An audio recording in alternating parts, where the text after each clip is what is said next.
North Carolina. The dude himself, Oscar-winning actor and musician Jeff Bridges, is lending his talents to this year's Democratic Convention.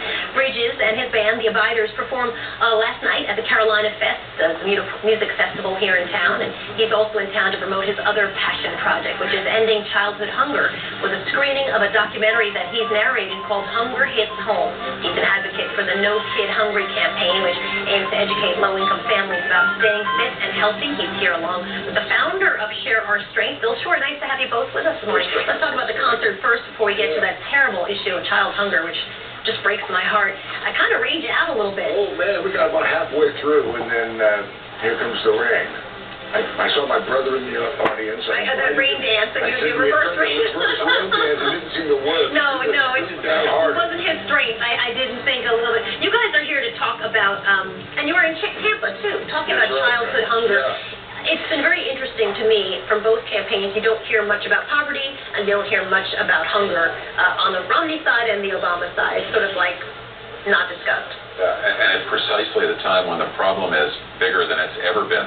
46 million Americans living below the poverty line, 46 million Americans on food stamps, half of them being children, and it's a solvable problem, which is what I think the point that Jeff's been trying to make with the No Kid Hungry campaign, getting bipartisan support to say, we have the food resources, if we can get these kids connected to them, we can solve hunger. What did you do in Tampa, and what will you be doing here? Well, the upside of the thing is that we do have bipartisan support. Governor McDonnell of Virginia, who is the chairman of the Republican Governors Association, he's on board. His state of Virginia is a No Kid Hungry state. And we have Governor Deal and Governor Snyder, who are also Republicans. So that was, heartening, and wanted to go there and support them and encourage more Republican governors to come on board, because we're talking about patriotism. We're not taking care of our kids.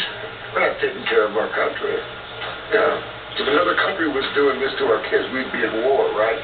16 million kids? Why is it a hard issue? I mean, who's anti-kid? The real issue is that these kids are not only vulnerable, but they're voiceless, right? They don't make political action committee contributions. They don't have lobbyists. So when you go into a governor's office, and Jeff and I have done this with over a dozen governors, when you tell them that these programs are in place, like school breakfast and summer meals and the SNAP food stamp program, but that not as many of their kids should be are enrolled, they're shocked, and they're shocked only because these kids haven't had an opportunity to have a voice in their office, and most of them, Democrats and Republicans, want to do the right thing if they understand what it is. What's the biggest, I know you focus on innovative solutions, so what's the most innovative solution that you've seen that can keep kids, the millions of children that go to bed hungry? School breakfast in the classroom. Yeah, in the classroom, that's a bigger, and also summer meals, because when a lot of these kids who are at risk of hunger, they depend on school for their nutrition, so when school's out, they don't get that food that they need. When you say a school breakfast in the classroom, not in the cafeteria? Well, less than half the kids who get lunch, 21 million kids in the country get a free school lunch, less than half get breakfast, even though they're all eligible. And what we have found that is an obstacle is getting to school early to do it. Most of us can barely get our kids to school on time. So to get there early and have the stigma attached to being the kids who go early. So in some places, like in Los Angeles, Mayor Villaraigosa just announced with us that in 700 LA County schools, they're moving breakfast from the cafeteria to the first 10 minutes of first period. And what they're finding is that every kid is in every seat on time. The teachers love it because everyone's showing up. So, I guess it doesn't necessarily indicate which kid is getting a school breakfast for free. There's stigma to it. As a kid, it's embarrassing to be, said you're the poor kid who can't afford to eat. I can imagine. So we were just talking about Clint Eastwood a moment ago, and you were in a film with him. Absolutely. Lightfoot and Thunderbolt. Well, Lightfoot. First of all, what did you think of that as an actor?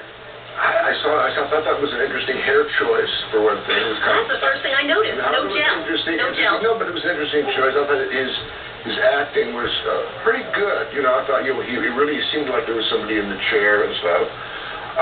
It was a little, a little hard-hearted. I don't agree with his politics, but he's a splendid actor, great director. Do you think the DNC should do a similar? I had a flash of Obama doing a little, a puppet. The president doing a thing with a puppet. The ventriloquist thing. But no, I thought Obama handled it very well. And I'm going to guess there will be no skit with a puppet ventriloquist. No, what did he say? He said, he sat in his chair and he said, "To the seat steak." I like that. You would like to see Betty White? do a come up. Oh, there you go. See, there's a poll Yeah, but online I for think that. he's going to open a whole new thing, you know. Yeah, could happen, could happen. It's so nice to have you come in and talk to us about this project. It's Great just, to I be mean, here, people so- learn a lot about child hunger. It's heartbreaking. Good. So, Yeah, so- and one of the things that folks could do to get more involved is to text Hungry 877-877 or go to www.nokidhungry.org and you can take the No Kid Hungry pledge. And let me just give it to you real quick. It is, I believe that no child in America should go hungry. And by taking this pledge, I'm adding my voice to the national movement of people who are committed to end childhood hunger in America. And we can do it, but we need you guys. It's a great passion. Thank you for talking with us. We Thanks so much. appreciate it. We got to take a short break still ahead.